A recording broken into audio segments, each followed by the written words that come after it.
बाबा बागेश्वर का solid interview का वक्त हो चला है। जी हां, पूरे देश में बाबा बागेश्वर की चर्चा हो रही है। बाबा बागेश्वर के अनुयायियों को विश्वास है कि बाबा चमत्कारी है, लेकिन बाबा बागेश्वर के विरोधी उन पर अंधविश्वास फैलाने का आरोप लगाते हैं। बाबा बागेश्वर भारत को हिंदू राष्ट्र घोषित करने की मांग कर चुके हैं और वो सनातन विरोधी लोगों के खिलाफ खुलकर बोलते हैं। बागेश्वर धाम में जाकर के उनसे खास बातचीत की है। हमने उनसे बेबाक सवाल पूछे, हर वो सवाल पूछा जो आप जानना चाहते हैं, जिसका बाबा बागेश्वर ने सटीक जवाब दिया। आप भी देखिए ये धमाकेदार इंटरव्यू। मैं हूं पिनाज त्यागी और इस वक्त हम मौजूद हैं बागेश्वर धाम में। जी हां, वो बागेश्वर धाम जो इस वक्त सुर्खियों का केंद्र बना हुआ है, जहां से सवाल निकल रहे हैं सनातन वर्सेस साइंस के, जहां पर सनातन भी दो धड़ों में बढ़ता हुआ नजर आ रहा है। लेकिन इन तमाम सवालों और तमाम विवादों के बीच में हम पहुंच चुके हैं बागेश्वर धाम में। बागेश्वर धाम महाराज पंडित धीरेन्द्र कृष्ण शास्त्री जी से गुफ्तगू करने के लिए, बातचीत करने के लिए, और हर सवाल हमने उनसे कहा था कि भाई हम दिल्ली से आ रहे हैं आपके पास न्यूज नेशन की टीम, तो हर सवाल हम आपसे पूछेंगे और उसके लिए वो राजी हुए हैं। बागेश्वर धाम महाराज जी, आपका बहुत बहुत स्वागत है न्यूज नेशन पर। सीताराम, बहुत बहुत धन्यवाद पूरी टीम को, पूरे साधुवाद सभी दर्शकों को। मैं पुरानी बातें बाद में करूंगी क्योंकि गंगा में बहुत पानी बह चुका है, तो हम कुछ नई बातें करते हैं। पुरानी बातें बहुत हो गई, उन पर जो कुछ नया हुआ है उस पर बाद में बात होगी। तो पुरानी बातों से आगे ले जाऊं कि इन पुरानी बातों ने भले ही विवाद हो, लेकिन आपको बागेश्वर धाम मध्य प्रदेश, रायपुर, छत्तीसगढ़ से निकालकर दुनिया और देश के पटल पर एक अलग तरह से आपकी ख्याति हो रही है इस वक्त। और उस ख्याति को अगर मैं आपसे पूछूं आगे आप किस तरह से उपयोग करना चाहते हैं? हमारी सदुपयोगता बागेश्वर धाम की ख्याति है, अपितु हमारी नहीं। और बागेश्वर धाम की महिमा विगत 3 पीढ़ियों से अनवरत है। दादा गुरु जी की, हाँ ऐसे कह सकते हैं, पहले संकुचित था, अब व्याप्त रूप में, व्यापक रूप में।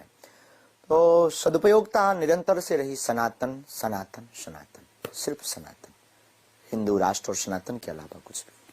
आप बार बार हिंदू राष्ट्र की बात करते हैं, ये सवाल हमारे जहन में आता है कि हिंदू राष्ट्र, आप शुरुआत से जब आप आध्यात्म से जुड़े तब शुरुआत से आपके मन में था हिंदू राष्ट्र हमारे बनाना? जीवन में प्रारंभ भी हिंदू राष्ट्र हमारे जीवन में प्रारंभ से ही। ऐसा नहीं कि इतने सारे भक्त जुड़े, अनुयायी जुड़े, आपको अपनी ताकत लगी और आपने सोचा कि अब हिंदू राष्ट्र की मांग करते हैं? नहीं, हम समय के हिसाब से बदलने वालों में से नहीं है और समय परिस्थिति के हिसाब से बैक होने वालों में से नहीं है।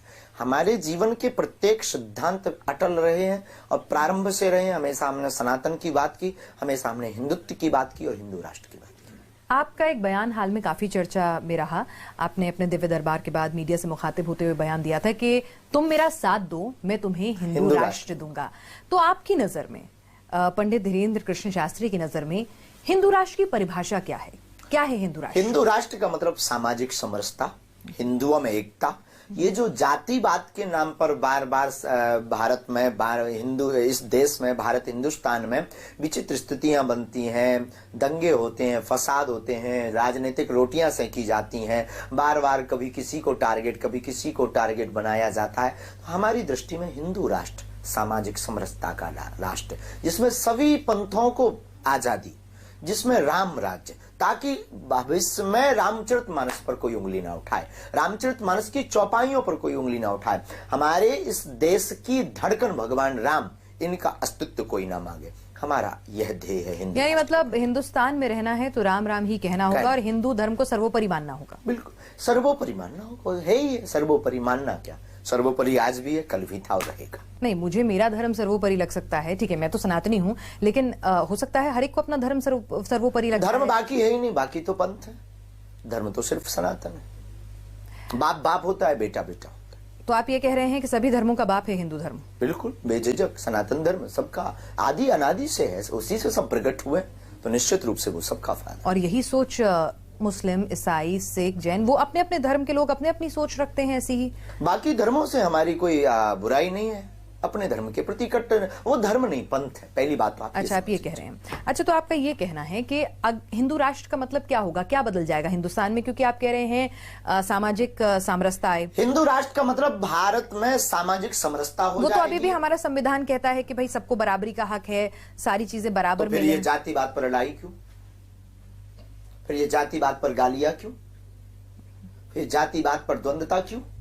फिर जातिवाद पर राजनीति क्यों?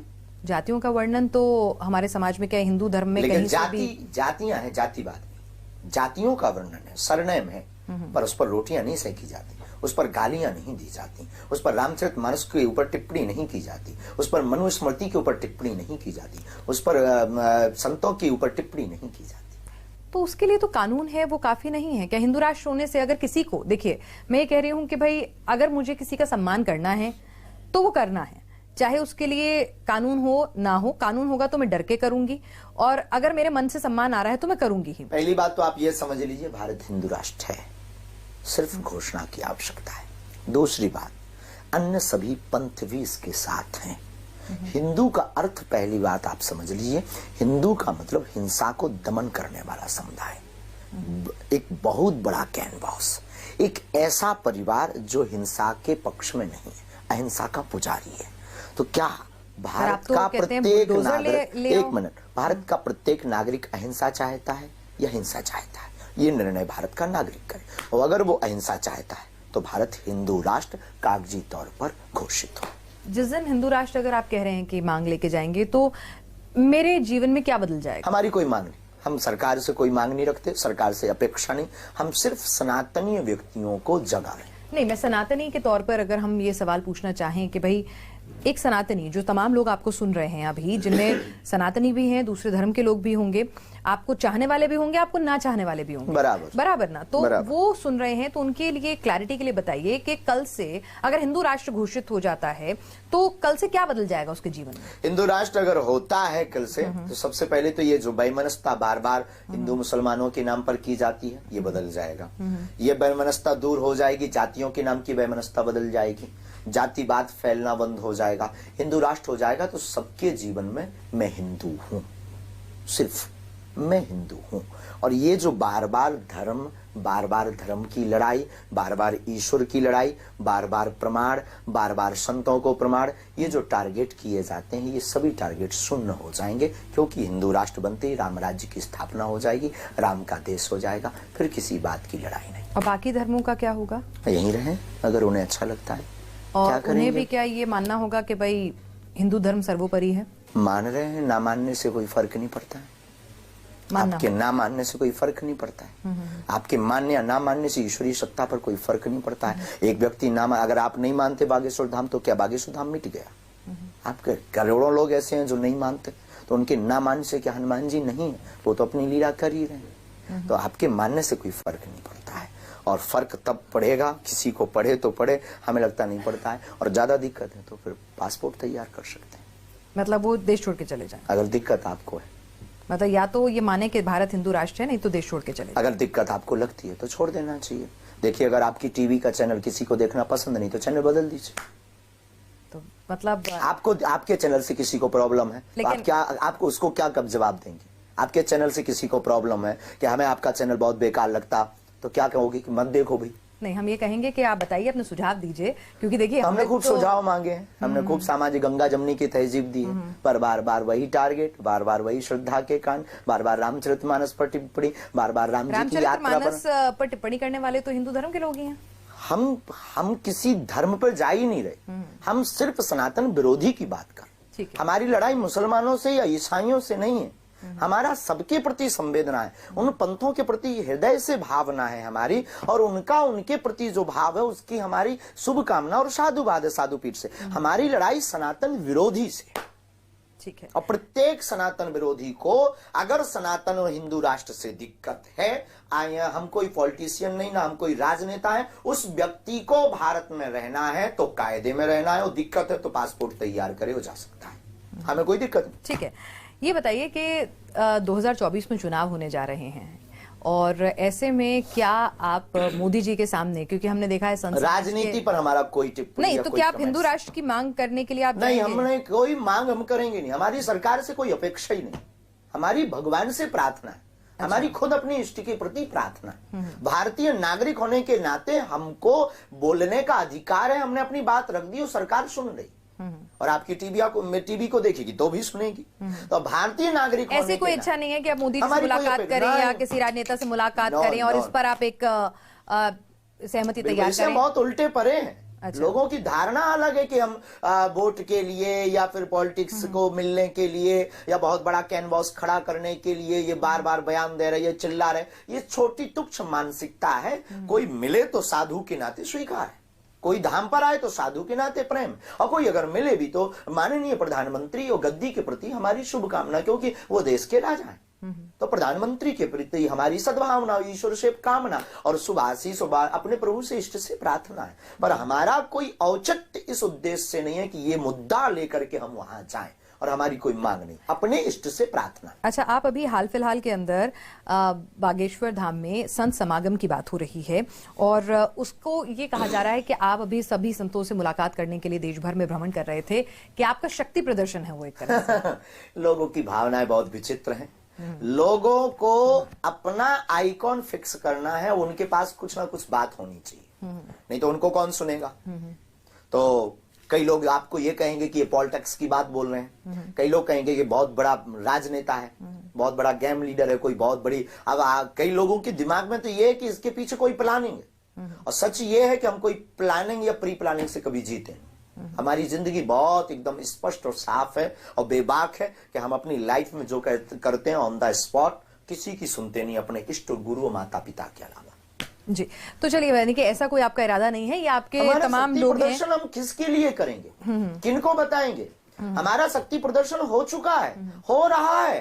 प्रत्येक सनातनी हिंदू हमारा शक्ति का प्रदर्शन कर रहा है। हमें अपने सनातनियों पर पूर्ण भरोसा है। अभी जो तमाम विवाद, जो तमाम सवालात उठे, उसके बाद हमने देखा कि बागेश्वर धाम पर भक्तों की भीड़ जो है वो और ज्यादा बढ़ गई, तिगुनी चौगुनी हो गई। ऐसा तो नहीं कह सकते। जो तस्वीरें आई, जो सामने आई, पहले की तस्वीर ली नहीं गई। आप ये कह रहे हैं। चलिए, हम ये कहें कि आपकी कथाओं में जुटने वाली भीड़ जो है देश भर में अगर ज्यादा से ज्यादा जुटने लग गई है तो उसको उसके लिए तो आपको कोई दिक्कत नहीं होनी चाहिए। नहीं, हमें कोई दिक्कत नहीं है। देखिए, हमें किसी की तरक्की हो उससे किसी को कोई दिक्कत नहीं होनी चाहिए। अगर किसी को है तो उसको हाजमा की गोली। सर्वे, हमने कहा ना, सर्वे भवन्तु सुखिनः सर्वे सन्तु निरामया, तो ये तो हिंदू धर्म की बात की है। मैं ये कहना चाहती हूँ कि अगर आप इतना बड़े पैमाने पर आपके भक्तों की संख्या देश में फैल रही है तो अब आगे की योजना क्या है? बड़े बड़े आश्रम बनाना? कोई योजना नहीं। हम बहुत आश्रम बनाऊं, क्योंकि अभी आप रामदेव जी से और बालकृष्ण जी से मिले थे तो उनका तो पूरा सेटअप है। भी हमारी औपचारिक भेंट, उनके प्रति सद्भावना है। योग कोई बिजनेस टिप्स लेने नहीं गए थे। योग ऋषि हैं। हाँ। योग ऋषि, उन्होंने योग की परंपरा को जीवंत किया, हम उसको कैसे नकार दें? भारत को योग की तरफ, भोग से योग की तरफ कोई ऋषि ले गया है। हमारी औपचारिक, हमारी भावना है, हमारा प्रत्येक साधु से हमारा प्रेम है, प्रत्येक साधु का आशीर्वाद हम पर है। और हम कोई औपचारिकता, हम कोई बहुत बड़ा बिजनेसमैन, हम कोई बहुत बड़ा मठ मंदिर, हम कोई बहुत बड़ा महंत, हम कोई बहुत बड़ा साधु, आई एम नॉट साधु। पहली बात तो हम कोई साधु नहीं है, कोई महंत नहीं है। और पीठाधीश्वर कोई लिख देता है, कोई कुछ बोल देता है, वो उसकी आस्था है, ना कि हमारी। I am only Dhirendra Krishna, हम केवल धीरेन्द्र कृष्ण है और सनातन के पुजारी और बागेश्वर बालाजी के गुरु परंपरा के, ऋषि परंपरा के सेवक। तो हमारी ये औपचारिक भेंट थी। कोई हमारा पर्पस बिजनेस का, पर्पस हमारा पॉलिटिक्स का, पर्पस हमारा मठ मंदिर का कि बहुत बड़ा मठ मंदिर बनाना है, ऐसा हमारा बागेश्वर धाम की जो बनाना होता तो आज क्यों बनाते? बहुत पहले बनाते। हजारों लाखों लोग बहुत पहले से जुड़े, और ऐसे ऐसे लोग जुड़े जो एक व्यक्ति ही सब कुछ कर सकता है। हमें इन सब की बहुत, मतलब यहाँ पर जैसे मैं एकदम बिल्कुल सब कुछ जैसे कहते हैं ना, जैसे चल रहा है वैसे ही देखेंगे। यहाँ पर आने वाले सालों में बड़े बड़े कमर्शियल पूरा इस तरह का आश्रम नहीं होंगे, कोई आके बना ले। अब यहाँ पर बहुत बिजनेस पॉइंट ऑफ व्यू हो रहा है, बाहर से कंपनियां आ रही, बाहर से लोग आ रहे हैं, तो वो होटल्स बना रहे हैं, वो डेवलपमेंट कर रहे हैं, सरकार भी डेवलपमेंट कर रही है, सरकार भी धर्मशाला बना रही है। बागेश्वर धाम के भक्तों के लिए भी टीन सेट बन रहा है, पर कोई ऐसा एक बहुत बड़ा वो नहीं होगा कि बहुत बड़ा आश्रम हो या बहुत बड़ा, ऐसी हमारी भावना नहीं। और बन जाए तो बुराई नहीं, और अगर आपको या किसी को उससे दिक्कत है तो नहीं, सवाल पूछना हमारा काम है तो हम तो पूछ रहे हैं। अभी हमारी कोई ऐसी भावना नहीं, और बन जाए तो दिक्कत नहीं। भावना कभी भी चेंज हो सकती है। हाँ, बिल्कुल। मन में कभी भी कुछ भी विचार आ सकता है। हवा है, हवा और वायु, और हवा युवा का उल्टा होता है वायु, और वो तो कभी भी प्रवाहित हो सकता है। कभी भी और अगर आप बनवाओ तो I accepted my dear sister. Okay जी, हम पे भी इतनी कृपा बरसे कि मतलब हम बनवाने लायक हों। खैर, मैं आपसे एक और सवाल पूछना चाहती हूँ कि जो सवाल हमारे दर्शकों ने जब तमाम जैसे खबरें चली, आपका पिछला इंटरव्यू चला, तो बहुत सारे लोगों ने कुछ सवाल भेजे हैं, वो भी मैं आपसे जानना चाहती हूँ कि आपने कहा कि मैं सिर्फ धीरेन्द्र शास्त्री हूँ, है ना, तो लेकिन आप ये बागेश्वर धाम की पीठ जो है इसके उत्तराधिकारी कैसे बने? ये किस तरह से आपके मन में अध्यात्म की तरफ, क्योंकि आपका, मैं पढ़ रही थी, मुझे दुरुस्त कीजिएगा गलत हूं तो, क्योंकि जो भी जानकारी जो हम वेबसाइट से और जुटा पाए हैं तो उसमें ये था कि आप 8वीं तक जैसे स्कूल जाते थे, पर स्कूल से आप तुरंत निकल जाते थे अपने दादा गुरु के पास और उनके सानिध्य में आप ज्यादा रहा करते थे, और आपने बहुत कम उम्र में धोती कुर्ता पहनना शुरू कर दिया था। तो कुछ बताएंगे कि कैसे आप हमारी जीवन की प्रारंभिक यात्रा अध्यात्म से हुई और गुरु चरणों से हुई, दादा गुरु जी के चरणों से। यह आश्रम जो बागेश्वर धाम है, अक्खड़ और पक्कड़ है, परंतु यह आश्रम पूज्यपाद दादा गुरु सन्यासी बाबा 3 पीढ़ियों से दरबार लग रहा। स्वयंभू हनुमान जी हैं। पहले सन्यासी बाबा पर कृपा हुई, 5 बार उनको बालाजी के प्रत्यक्ष दर्शन हुए, ऐसा दादा गुरु जी ने बताया। फिर दादा गुरु जी ने दरबार लगाया, उन पर भी कृपा हुई। कहते हैं कि उनको भी श्री हनुमान जी का साक्षात्कार हुआ और उन्होंने 10-11 वर्ष की अवस्था में हमको जो है यहाँ सेवा में लगा दिया। फिर लगातार अनवरत सेवा में 11 वर्ष की अवस्था से हम यहाँ हैं। बीच बीच में कथाओं में जाते रहे, पढ़ाई भी की, अध्ययन भी किया, पर ज्यादा मन हमारा दादा गुरु के चरणों में, बालाजी के चरणों में, अध्यात्म के प्रति, सत्यनारायण कथा वाचना। अभाव का जीवन था हमारा, अभाव के जीवन में सत्यनारायण करना और पुरोहित्र कर्म करना जो हमारी परंपरा में था, उसका हम निर्वहन करके अपनी जीविका चलाते थे और ईश्वर का भजन करते थे। मैं पढ़ रही थी कहीं, देखिए जो जानकारी मुझे उपलब्ध है नेट पे, मैं वही आपसे साझा कर रही हूँ, अगर गलत हूँ तो आप उसे दुरुस्त कीजिएगा, कि आपके परिवार ने वो जीवन भी बिताया है जब आपके पास 2 वक्त का भोजन नहीं होता था। ये कोई बड़ी बात आज आप हजारों भक्तों को अपने धाम की रसोई से उनका पेट भरते हैं सुबह शाम। पहली बात तो हम भरते नहीं हैं, क्योंकि हम कोई बिजनेसमैन नहीं हैं। हमारे पास जो दे जाता है हम प्रेम पूर्वक उसको खुले हाथों से बांट देते हैं। हमारे जीवन की एक बहुत अच्छी आदत है और जो काश सबके अंदर होनी चाहिए, हम अपनी जेब में रुपया नहीं रखते। अच्छा। और ये मत कह देना कि बैंक में रखा होगा। तो हम अपनी जेब में रुपया नहीं रखते हैं और जो आता है उसको खर्च करने की आदत हमारी बहुत अच्छी है और बहुत तरीके से हम खर्च करते हैं। हम कोई भी चीज बहुत महोत्सव से मनाते हैं, चाहे वो कन्या विवाह हो या भंडारा हो। बहुत जरूरत है, जब कभी बहुत चढ़ोतरी आ जाती है, मांगते नहीं है पर कोई दे जाए तो मना नहीं, क्योंकि ब्राह्मण वर्ण व्यवस्था में भी है, तो गुरु के नाते कोई दक्षिणा, गुरु दक्षिणा दे जाता है तो हम सार से स्वीकार करके जेब में रख लेते हैं। पर हमें लगता है आज क्या खिलाया जाए, आज रसगुल्ला खिलाया जाए। अच्छा। मौज हमें खिलाने में बहुत आता। मौज हमें बेटियों के विवाह में पिछले साल थोड़ा सा संकुचित हुआ, क्योंकि वो कम था। इस बार आपके जैसे कुछ लोग आए, उन्होंने कहा गुरुजी आप आज्ञा करो, इस बार फ्रिज की व्यवस्था कर रहे हैं बेटियों को, double bed, sofa, dressing, cooler, पंखा, सोना चांदी का गहना, एक चेक। अच्छा। हाँ, तो हमारी जिंदगी में ये सूत्र बहुत अच्छा है। तो अभाव की जिंदगी रही, लेकिन आज भी हम अभाव में जीते हैं, उसमें हमें बहुत मजा आता है, क्योंकि प्रभाव में हम बहुत ज्यादा रस नहीं ले पाते हैं। फक्कड़पन का जीवन जीना में बहुत अच्छा। अच्छा, ये बताइए कि आपकी माताजी आज आई थी जब हम लोग देख रहे थे, और यहाँ पर तस्वीर भी हम देख रहे हैं, तो जब आप सबके लिए पीठाधीश्वर हो गए, बागेश्वर महाराज हो गए, तो एक माँ के लिए उनका धीरेन्द्र जो है वो कितना बदल गया, या वो वही? नहीं, हमारा जीवन हम किसी के लिए नहीं बदले। एक हमारी ऑन कैमरा हो या हम बाहर लाखों परिवार के बीच में बैठे हो, हमारे सब परिवार हैं, या हम अंदर कमरे में, हमारा स्वभाव और जो अति चंचलता है वो बनी रहती है, बरकरार। माँ से कभी डांट भी पड़ जाती है? तो आज भी, अभी भी रोज खा लेते हैं, सोए नहीं, आंखें लाल हैं, गला बैठ गया, भोजन तो कर, किसके लिए कर रहा, कब तक करेगा, बुढ़ापा जल्दी आ जाएगा, जल्दी खा। और भी वही वो जो माताओं का जो भाव होता, ममत्व होता, वो आज भी डांटना, फोन पर डांटना, आकर डांटना। हमारा ये दुर्भाग्य है कि हम जिस गांव में हमने जन्म लिया उसी गांव में मतलब ये दुर्भाग्य है कि हम माँ की सेवा नहीं कर पाते। क्षमा कीजिए, हमारा दुर्भाग्य कि हम यहीं रहते हुए माँ के पास नहीं रहते, हमसे थोड़ा दूर है माँ। 6 माह हम घर नहीं जा पाते सेवा के कारण, क्योंकि प्रतिदिन हजारों लोग आते। आज टीवी आ गई, आज से नहीं, आज आप लोगों के पास हम पहुंच गए। पहले से ही ये अनवरत गुरु परंपरा से लोग जुड़े हैं, दादा गुरु जी के समय से लोग जुड़े हैं, तो उनकी हमसे एक भाव जुड़ा हुआ है, उनका हमसे एक कुछ पाने का, बात करने का एक जिज्ञासा जुड़ी हुई, उसको पूर्ण करना एक दायित्व है, गुरु परंपरा का निर्वहन करना। जी, एक चीज पूछना चाहूंगी कि आपके घर में जैसे आपके पिताजी भी थे, आपके और भाई बहन, चाचेरे, ममेरे, मतलब सभी परिवार के लोगों के, तो आप ही इसकी तरफ, अध्यात्म की तरफ झुकते चले गए? कर्मकांड हमारे पूरे परिवार में है। अच्छा। पर हमारा थोड़ा सा, हम बीच के बीच कबाड़ी निकले हैं। तो हमें दादा गुरुजी ने ये दरबार की परंपरा, अच्छा, दरबार की जो स्पेशली कृपा कह सकते हैं। तो कर्मकांड तो पहले ही था, लेकिन दादा गुरुजी की ये जो परंपरा है गद्दी की, ये हमको उन्होंने बचपन से दी, दरबार की परंपरा। अच्छा, एक चीज आपके बारे में कही जाती है और दर्शकों ने ही ऑब्जर्व की, तो उन्होंने एक सवाल कहा कि भाई आप इतनी चाय क्यों पीते हैं? जी, आप बहुत चाय पीते हैं, बहुत तो मैंने सुना है। हाँ, खूब, बहुत तो नहीं, पर पीनी नहीं चाहिए। हाँ, लेकिन आप पीते हैं। हम पीते हैं। तो ऐसी आदत कहाँ से लगी? दादा गुरुजी से। हमारे दादा गुरुजी खूब पीते थे और उन्होंने हमको बचपन में जूठी चाय पिलाई, जो खोपड़ी है नारियल की, उसमें पिलाई। तो वो उस चाय से हमारे गुरु की याद जुड़ी है। तो जिस चाय से अपने जीवन की याद जुड़ी हो, पहला स्टेप और जीवन के पहले लोग कदापि नहीं भूलना चाहिए, हमें ये लगता है। और गुरु की स्मरण तो जिससे जुड़ा हो, उस स्थान को तो स्वप्न में भी नहीं भूलना चाहिए।